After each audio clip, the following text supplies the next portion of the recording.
Hello and welcome to the How to Travel Vegan podcast. I'm your host, Tom Simak, and today we're celebrating a vegan Christmas.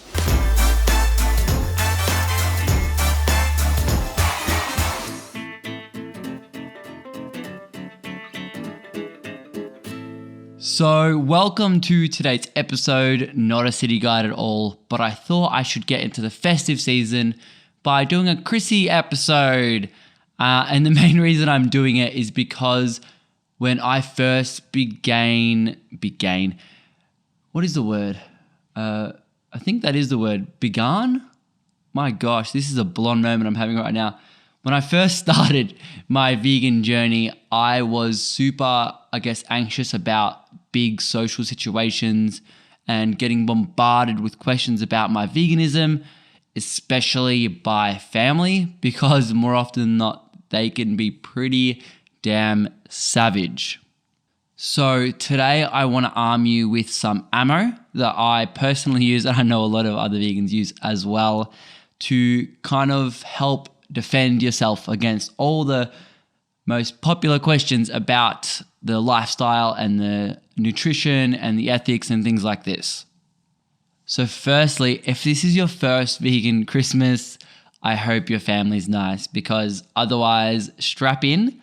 It can be pretty difficult, and I would definitely arm yourself with some enticing studies and anecdotal evidence about the most popular things like B12, most commonly your protein and things like this. Also studies about like cholesterol and meats. We won't go through that too much today. It's mainly just going to be responses to questions to get yourself out of the situation and get the other person thinking. It's not about trying to veganize them for this particular episode and what I'm going to be talking about. That's your job to kind of look into different studies and ways that you can be an activist within your family. Okay. Let's kick things off with the most common by far question, and that is, where do you get your protein?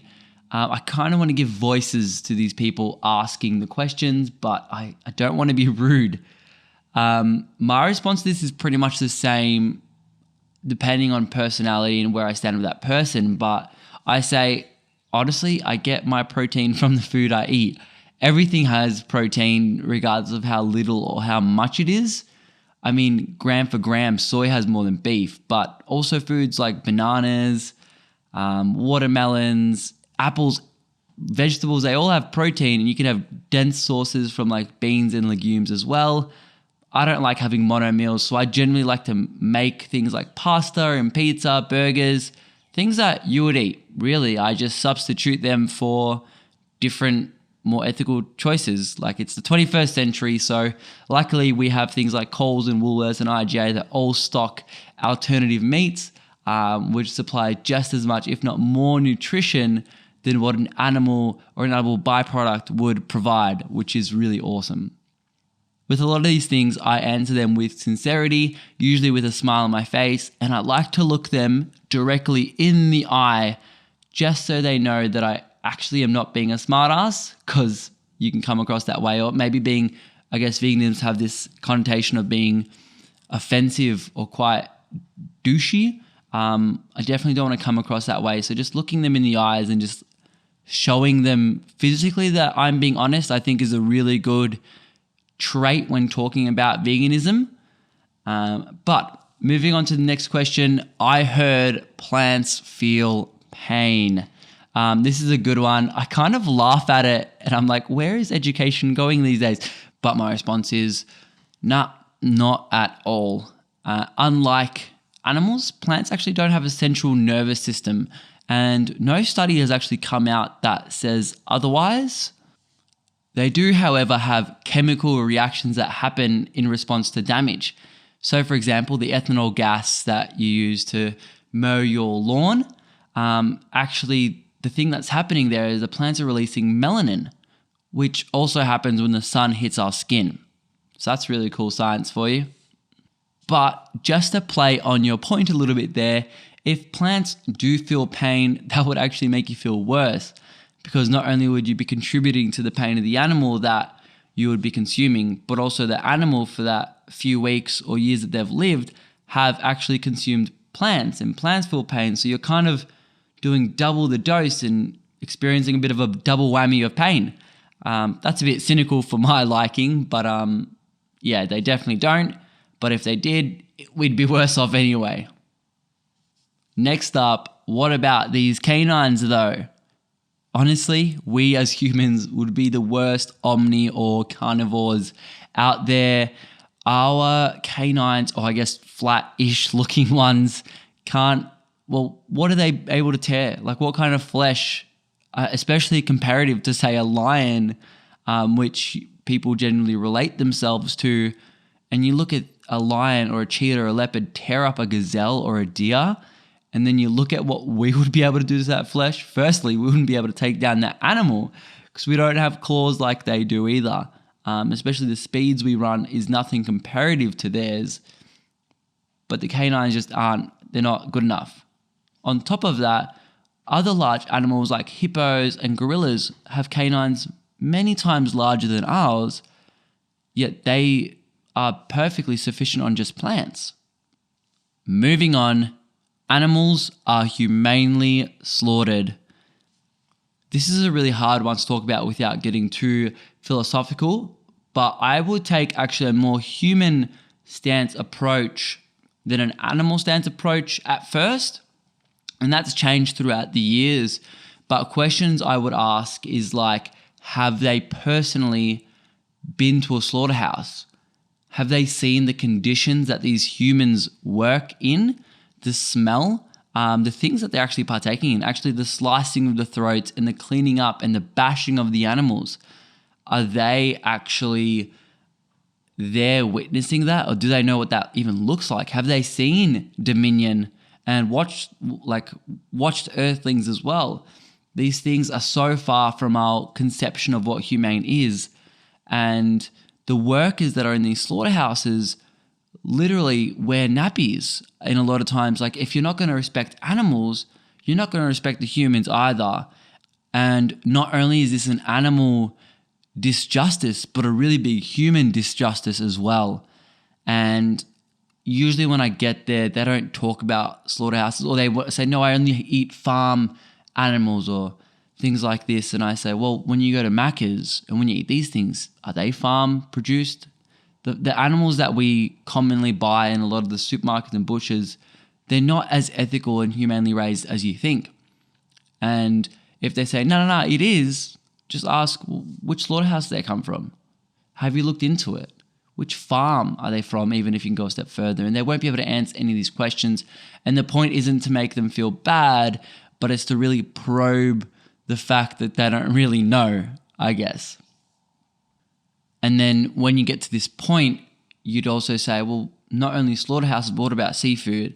You don't see the turtles and dolphins that get killed as bykill while catching the other fish. You don't see the ocean dead zones. You don't see the piglets getting castrated, like their tails cut off with pliers without being drugged, like they feel everything. You don't see this happening.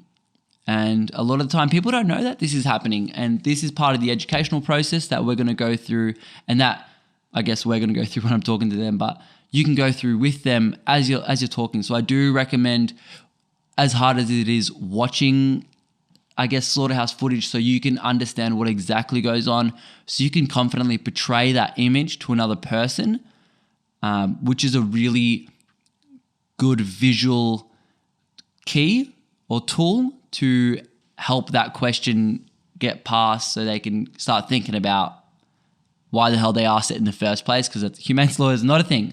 And that's what the goal is, to get the answer to, or them thinking, is it's maybe not a thing.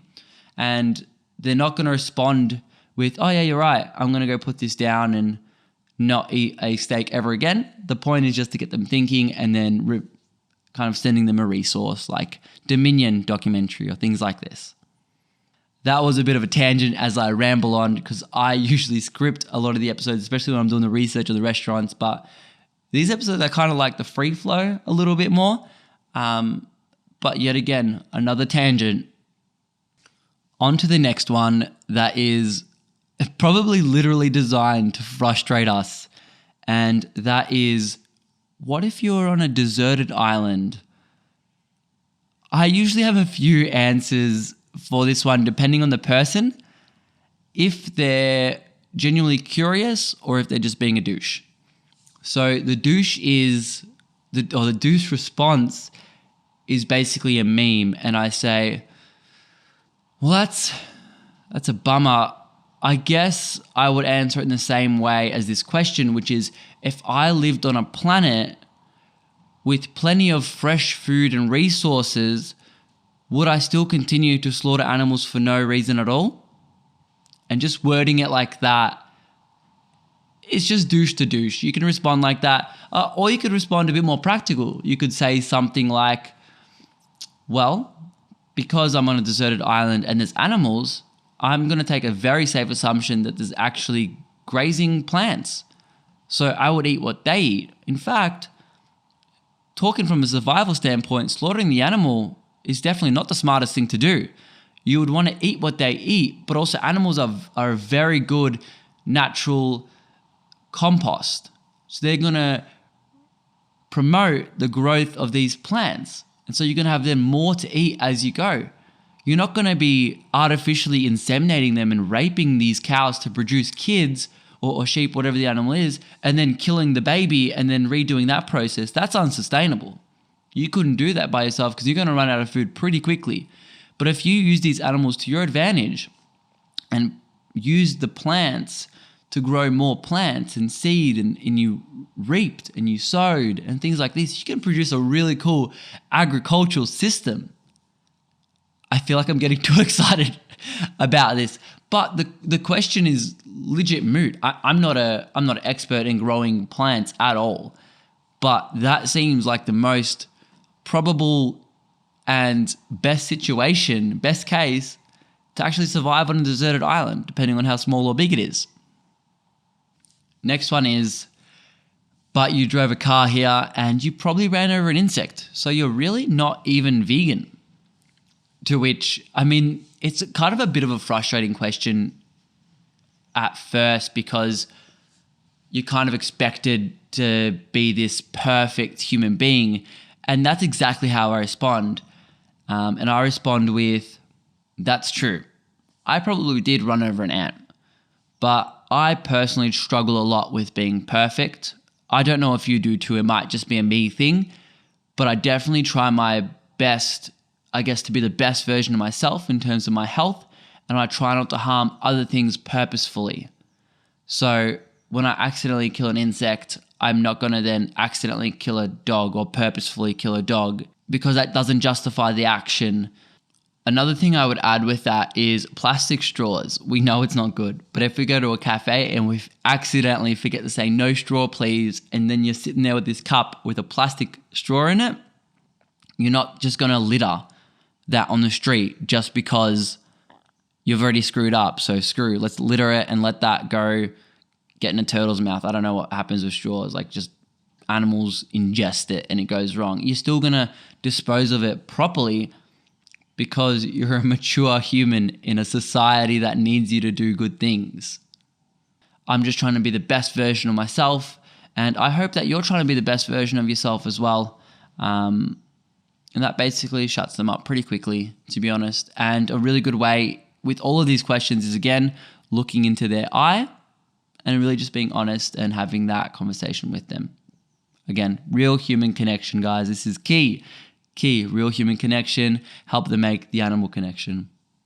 These are the most common questions that I got asked in social situations, so I hope they gave you good food for thought. I've been thinking about them for many years, so I've concocted answers that really work for me and my personality. Obviously, adapt them to you and how you are as a person. Don't copy me, but use it as a base. Clearly, I've labeled this as the vegan Christmas episode, but these questions and answers are useful in any social situation. And there's a few other things I'd recommend. Firstly, find an athlete or two that you really like and learn about them. You don't need to be an expert in nutrition. I'm definitely not. But there's a few people I follow, like Patrick Baboumian, who I can quote and who I can reference in terms of what they've won, things that they've achieved recently as well, because people do like to hear that. And that's usually my go-to because I'm not the buffest dude, especially when talking to guys. All they talk about is protein. I use someone else. I outsource. Don't be an expert in everything. It gets exhausting. Second thing, I really like bringing food, especially cake, things like mock meats that are mixed into a meal because people love to see that they don't have to sacrifice their taste buds to be vegan. So bringing food is a really cool social way to get people talking about amazing foods that don't have to have animal or animal byproducts. And lastly, enjoy some amazing time with your friends and family. So to wrap up today's episode, have a very Merry Christmas and a Happy New Year. I'm grateful for all of you. And if you guys want to leave me a Chrissy present, please leave a like on the video or a 5-star review on the podcast, whatever app you are listening to this on. Helps out heaps. Much love. Peace.